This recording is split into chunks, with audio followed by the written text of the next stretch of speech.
Welcome back to Data Center News Asia, and we are here, as you can see, at PTC. Yes. I don't know whether are you considered hosting us, Bill? I guess sort of. We're sort of. I guess you can call me the host for today. I'm joined by Bill Barney, the chairman of PTC, amongst many other roles. Yeah. Bill, I've only been coming to PTC now for 3 years, post-COVID. I'm a recent. Yeah. You're a post-COVID guy. Okay. All right. I'm new into the space. This event, even in the time I've been here, has changed a lot. We're now so focused on AI, on sustainability, on some of the recent trends, but hasn't always been this way. How has it changed in the time that you've been working with PTC? Well, it goes back a little ways. All right. So I've been doing this for, I think, more than 25 years. So almost 30 years I've been coming. So when I first came here, it was all about voice. So it was like voice resale and trading of minutes. And then it was trading of bandwidth. And then data centers showed up. And then you sort of had, and also through that time, all the big over-the-top guys came, like Google, Microsoft, Facebook. All these guys started to show up. So it's changed a lot in 25 years. Wow. So it would have been previously, this would have been all, your AT&Ts and your telco operators. And yeah, AT&T was the biggest sponsor for probably 10 years, up until probably 2008, 2007. And then it started to dissipate off, and started to get a new group that was coming through. And has the event always been this big? I mean, to me, it seems since COVID that even the monstrous Hilton can barely contain the town. So we get probably, I think, officially, usually between 5,000 and 7,000 people show up, and to the conference itself is about half. So about half people register, half people don't, give or take a little bit. So, but this year I think we're gonna actually we've broken our record for paid attendance this year. So we actually broke the record about 3 weeks ago. So in terms of, and we still have probably another 20% to go that'll sign up in the next 3 days. So that's a very, very good. It's probably going to be the best conference ever for PTC. Wow. Well, that's kind of what I enjoy the most about this conference. I mean, as much as the conference itself is good, the whole of Honolulu turns into a digital infrastructure hub, and you have events stretching right down the front of Waikiki. Yep. But there's even just walking here this morning, and the event hasn't even started yet till tomorrow. Recognizing faces crossing the street, it turns the whole town around. Yeah, and I think some of the stuff that we did this year that's sort of unique is we had Columbia Business School taught a course in the beginning of the week. So we had 30 executives here actually learning about getting what we call a little mini MBA. So most of them were from the Pacific Islands. Yeah. But it's just one of the ways that we're a nonprofit. So a lot of what we do is any dollar that comes into the conference, we plow it back out to our members. So we'll do. This was very much a scholarship-based program. We brought all these people in.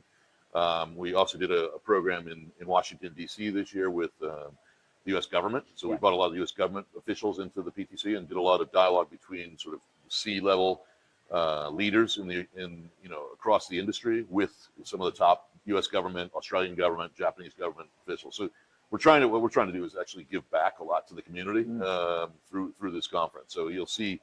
We'll even announce a few more initiatives later in the conference that we'll be doing for next year.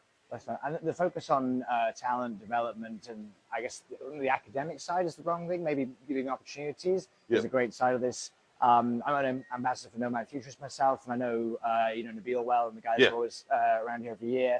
So there's lots of initiatives now coming into the industry trying to fill that gap. Yep. But as some of the guys who've been in the industry a while, you're going to be looking onto other things in careers, or you've already moved into board positions. Yeah.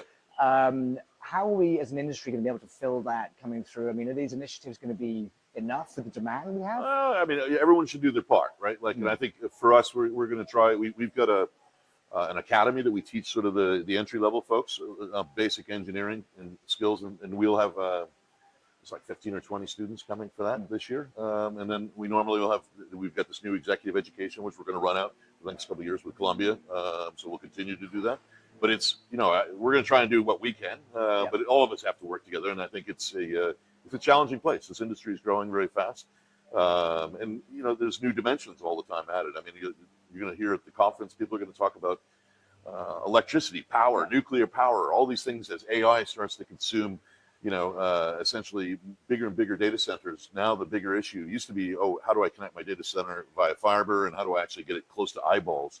Now it's like it's a race for power. How can I find a gigawatt of power somewhere? And so it's a different type of individual that you've got to have actually dealing with. So the workforces are changing. How we actually do business is changing. So we're trying to be current, and we think that if we can help even if it's 50 or 100 people, they're going to be smarter when they leave this place. It's a great thing for us to do. Yeah, it's great to see these confluence of new infrastructures. That was actually my background before I got into data centers, was working with renewable companies in the US. Oh, okay. And I'm funnily enough that the networks are now closing and seeing the same people. Are you seeing a lot of take up for PTC? I did notice on the attendee list a couple of the innovative biogas and some nuclear companies and stuff. Are you getting a lot of that? Yes, I would say we probably have, for the first time, we probably have 15 or 20 kind of power-related companies that are here, so whether it be nuclear. We even have hydro that's here. We've got so yeah, no, it's very much so. It's actually becoming a big part of the conference. So and people realize this is where a lot of the demand for power is going to be coming from, is this group of individuals here. Yeah. So. Yeah, absolutely. And one of the other, I mean, we're Data Center News Asia. One of the other things that I think is great about this conference is it's Pacific, and you have, yes, the US is still the dominant market and the driving force of a lot of these technological innovations, but you have a great representation here from countries on the other side of the Pacific in Asia as well. Yeah. I haven't actually seen where it is this year, but there's usually the Japan and Korea networking nights. Yep. Usually pretty good. How are you seeing this? I know you do a lot of global work and you have clients who are all over the world. How are you seeing the demand now for Asia, as both in terms of capacity, in terms of investment opportunities? Is it going to catch up to the US soon? Yeah, well, I think Asia's going through kind of there's this sort of China-US undertone that sits behind all this thing. There's sort of a geopolitical situation that's going on, and so it's caused a little bit of I wouldn't say a pullback, but a sort of everyone's a little bit on dancing on eggshells when they think about these issues. In terms of how do I work with China? What's my investment strategy for China? How do I deal with the Chinese aligned countries versus the American aligned countries? So there's a lot of that in the background, but the reality is the markets are doing great. You think about sort of Indonesia, the Philippines, Japan, for example, is in the digital infrastructure space, these places are off the charts.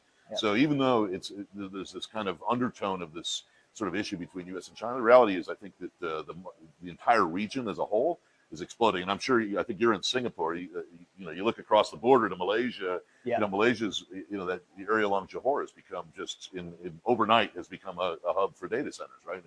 And this is the stuff that's quietly happening in Asia, and it's kind of just raising everything up across the region. So I think it's going to be I think it's going to be another good 15 to 20 years, and so I don't think it's going to be that tight, I think, for the next few years. Yeah, I mean, we're certainly, if you look at the forecasts and if you look at some of the reports from DC Byte and Outfrank, the amount of new and announced capacity in Asia 2 years ago started to surpass Europe and America in the year. But since then, that's reversed because of the AI boom and the size of the campuses that are being deployed in the US and Europe right now are just mind-boggling to us on that side of the world.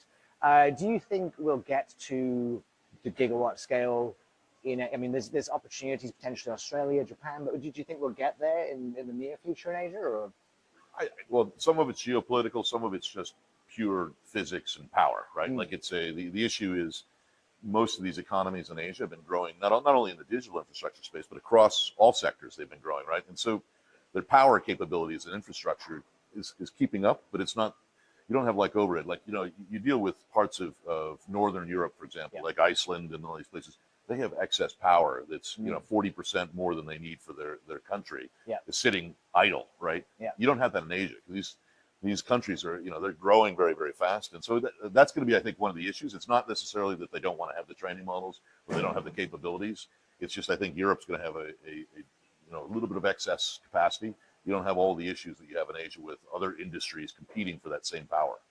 Yeah, there's a big challenge of matching up the ability to produce and where it's going. Yeah.